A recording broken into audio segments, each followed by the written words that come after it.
Is net neutrality dead? The answer is a decided maybe, but with a grim outlook. Unless the chairman of the FCC is willing to change the classification of broadband services from informational services to common carrier services, net neutrality might be dead. Isn't it amazing how it all boils down to what language we use to classify something? Broadband services, under their current classification, cannot be regulated much by the FCC. If it were to be reclassified, it would fall under Title II of the Communications Act, which would allow for telecoms to be more regulated and protect net neutrality. Critics argue that this would kill competition, to which I respond, what competition? Just look at the market you live in. How many cable companies will provide service to your home or apartment? If the number is over 2 or 3, then you're living in a paradise of competition. Most people in America only have one choice, maybe 2. Now Netflix has jumped into the fray. Netflix has said it would rally its members to demand the open internet they are paying their ISP to deliver. In other words, Netflix is threatening to set their mob on the FCC and the ISPs. Can we blame them? If net neutrality is dead, the cost of most streaming or online services will increase. It's simple math. If it costs more to deliver streaming TV shows or movies, you'll pay more for it. Hopefully, more companies will follow Netflix's lead and demand a free and open internet. We need new legislation and a modernized version of the Communications Act. This act should enshrine net neutrality and more competition in the telecom industry, not less. The greatest irony in all of this is that these ISPs say they want less regulation to increase competition and innovation, appealing to libertarians. Smart move. Americans are certainly frustrated with the government, so taking an anti-government, pro-free market stance seems like a winning bet. But what these companies don't tell you is how they regulate who can set up cable franchises, and they ensure that very few companies can compete in the telecom industry.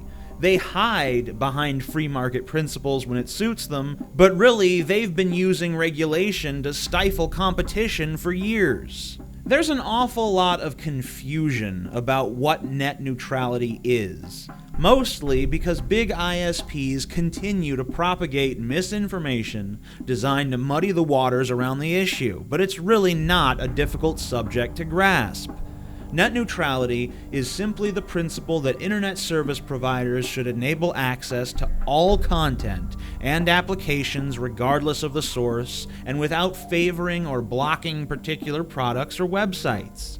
Without net neutrality, your ISP can decide for you what sites you should visit. They can allocate tons of resources into making sure that sites they like load nice and fast, and they can make other sites take forever to load, or block them entirely.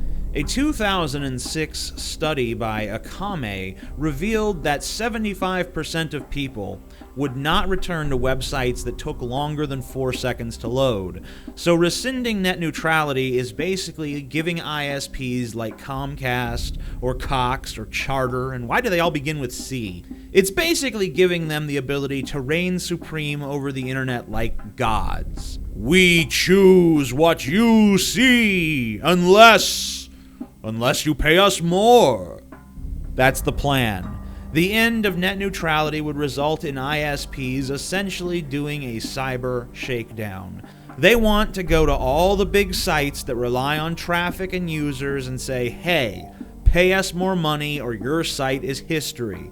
What choice will most companies have? The ISPs also want to come to their users and say, hey, you want your shitty, non-premium sites to load quickly? Okay, pay us more money. The ISPs want to kill competition, which would in turn kill innovation. The internet is one of the last places where normal people can really compete and get ahead. I know that better than most. ISPs and media giants are trying to take that away, and they're winning. We're letting them install toll roads on the internet. What once was ours is slowly becoming theirs, and we're not doing anything about it. These are the same companies who were given hundreds of billions of dollars in your tax money to build fiber networks throughout America. Oops, they never did. According to a report filed with the FCC by Bruce Kushnick, Executive Director, New Networks Institute, we have been bilked to the tune of over $360 billion by telecoms to build fiber optic networks by 2012. They never built them. How did they take our money? Well, Verizon, AT&T, and CenturyLink went to every state and convinced regulators that in order to build these networks, the state would have to change the existing laws to give the companies billions of dollars for new construction, known as alternative regulations. The state legislatures and public utility commissions deregulated the companies, which allowed the companies to charge customers extra pennies, nickels, dimes, and quarters on most services. For example, call waiting or call forwarding cost less than a penny to offer, but the company could charge $3 to $5 per service extra. The companies were also allowed to take massive write-offs, with the claims that these old wires would be replaced with shiny new wires, fiber optic wires. They never did it. They took the money to do it, they got new laws passed to do it, and then they didn't do it. Look, these companies have taken our money, failed to build the networks they promised, overcharged us compared to the rest of the world, told us that we don't want high-speed internet that services like Google Fiber deliver, tried to push data caps similar to your cell phone service, colluded with wireless companies to push wireless internet in areas where they have failed to build out their networks. I mean, of course they want you to buy wireless 4G LTE plans. The markup is huge. The bottom line is that telecoms are trying to kill the real spirit of the internet. The internet has flourished as a space that encouraged innovation and new ideas, because online there have been so few barriers to innovation. If someone likes your app or website, they're free to share it. Now we face a future of someone not being able to create the next big thing because they can't afford to pay a premium for high-speed content delivery systems that may now be under the total control of ruthless companies that have lied, cheated, and stolen from us at every possible turn. What can we do about this? 1. We need to encourage and lobby more cities, states, and communities to invest in building their own fiber networks. Many communities and cities are waking up to the fact that we can no longer rely on greedy ISPs to build the networks.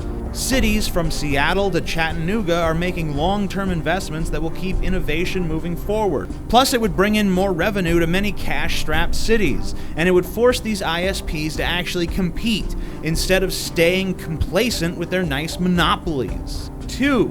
End all subsidies to telecom companies. They don't need them, and they have never used the money to build the infrastructure that they promised. Number 3. End cable company monopolies. We need new legislation which allows more companies to enter the market to challenge established companies. Only when companies compete do consumers win. 4. Encourage the FCC to once again impose net neutrality rules on the telecoms. Question of the day: which telecom company is the worst and why? Feel free to relate horror stories or whatever comes to mind. I'm the Amazing Atheist. If you enjoyed this video, please subscribe to my channel, like this video, favorite this video, tell your friends about this video, and be sure to tune in to my podcast, The Drunken Peasants, with my friend Ben and my brother Scotty. We will be doing the show every Thursday and Friday. Well, most Thursdays and Fridays. We're not actually able to do the show this Friday, but there will be a Thursday show. That's tonight, if you're watching this video on the day I uploaded it. If you're not, then you're just screwed. Actually, you're not screwed, because you can go and watch the archived version of the podcast, because it posts to YouTube as soon as we're done shooting it. I guess that's about all for announcements, so enjoy.